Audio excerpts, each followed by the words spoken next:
Hello जी। ये story है Liam की। लियम के मॉम डैड बहुत ज्यादा लालची थे। 35 सीरी उन्होंने बहुत सारे लोगों के साथ फ्रॉड किया हुआ था। लियम की जिंदगी में सिर्फ एक चीज अच्छी थी, वो थी उसकी सहेली टरा और टेरा। लियम ने टरा को अपने गंदे मापियों से दूर रखा हुआ था। टरा के 14 बर्थडे पर लियम ने टरा को नकली पिस्तौल गिफ्ट की। लियम और टरा नकली पिस्तौलों से खेल रहे थे कि अचानक लियम ने टरा का टैब नीचे गिरा दिया और वो टूट गया। लियम बोला कोई बात नहीं, तू कड़ा दे पलो ले आया। तभी टरा का डैड बोला तुम भी अपने डैड की तरह भोसड़ी वाले हो। लियम बोला तुम मेरे डैड को कैसे जानते हो? टरा का डैड बोला मैंने उस भोसड़ी वाले को टिकटॉक पे फॉलो किया हुआ है, अब तुम मेरे घर से दफा हो जाओ। लियम ने सोचा कि पता टरा मुझे रोक ले कि ना जा लियम, लेकिन टरा बोली मनहूस भोसड़ी वाले तूने मेरा फोन तोड़ दिया, यहाँ से दफा हो जा। लियम बोला अच्छा मैं भोसड़ी वाला हूँ तो तेरा बाप भोसड़ी वाला है, बल्कि तू भी भोसड़ी वाली है। वो ये कहकर चला गया। लियम को फुटबॉल खेलने का बहुत ज्यादा शौक था और फुटबॉल टीम में सिलेक्शन के दिन टरा वहाँ पर आ गई। लियम बोला हेलो टरा, लेकिन टरा बोली चल भोसड़ी के। तो खेल शुरू हुआ। लियम ने बहुत अच्छा खेला, लेकिन सिलेक्शन से पहले टरा कैप्टन के कान में कुछ खुसर फुसर कर रही थी।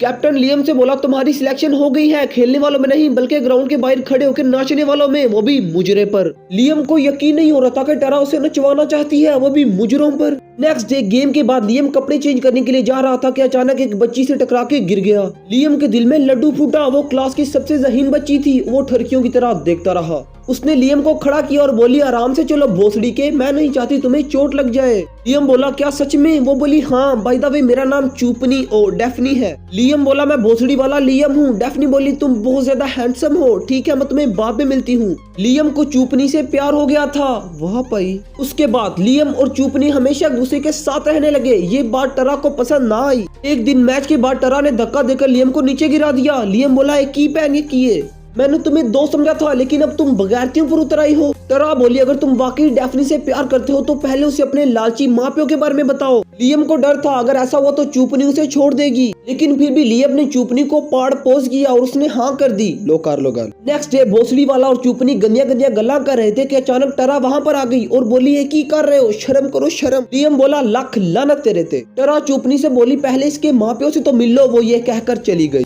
चूपनी बोली है की पैन ये किए, तुमने अपने माँ प्यो के बारे में मुझे क्यों नहीं बताया? कल तुम उन्हें लेकर मेरे घर आओगे, मेरे डैड तुम्हारी मम्मी और फैमिली से मिलना चाहते हैं। लियम ने फैसला किया कि वो अपने माँ प्यो को चूपनी के घर नहीं लेके जाएगा, लेकिन जब वो घर आया उसकी मोम को टरा ने फोन करके सब बता दिया। टरा ने टटुओं वाला काम किया ना। फिर लियम की मोम ने कहा तुमने हमें बताया क्यों नहीं कि तुम एक जज की बेटी के साथ यकियां खिला रहे हो? लियम ने कहा क्यों ना, मैं नहीं चाहता कि आप उनसे मिलें, अभी चूपनी के घर वालों को फोन करें और कहें कि हम नहीं आ सकते। तभी लियम का डैड उठे आ गया और बोला कि हम वहाँ जरूर जाएंगे। लियम बहुत ज्यादा परेशान था कि अब क्या होगा। तभी लियम की बहन वहाँ पर आ गई और बोली कि मैं तुम्हारा मसला हल कर सकती हूँ। लियम बोला मैं तेरे पे यकीन क्यों करा? और बोली पुत्र तू यकीन ना कर, मैं से कम दे पैसे लाऊंगी। लियम ने उसे पैसे दे दिए और उसी दिन लियम बीमार पड़ गया। ये क्या यकी है? लियम का डैड बोला हमें रोकने की बहुत अच्छी कोशिश है लेकिन हम वहाँ जरूर जाएंगे। लियम बोला पैन दिया वीरा मैं बहुत ज्यादा बीमार हूँ, लेकिन वो फिर भी चले गए। लियम बहुत ज्यादा डरा हुआ था। कुछ देर बाद लियम को कॉल आई कि उसके माँ प्यो का एक्सीडेंट हो गया है। लियम उसकी बहन और चूपनी हॉस्पिटल आ गए। उनकी कार के ब्रेक फेल हो गए थे। लियम बोला ये तुमने किया है। जोशी बोली मैंने कार के साथ कुछ भी नहीं किया, मैंने सिर्फ तुम्हें बीमार होने वाली यक्की लगाने को कहा था।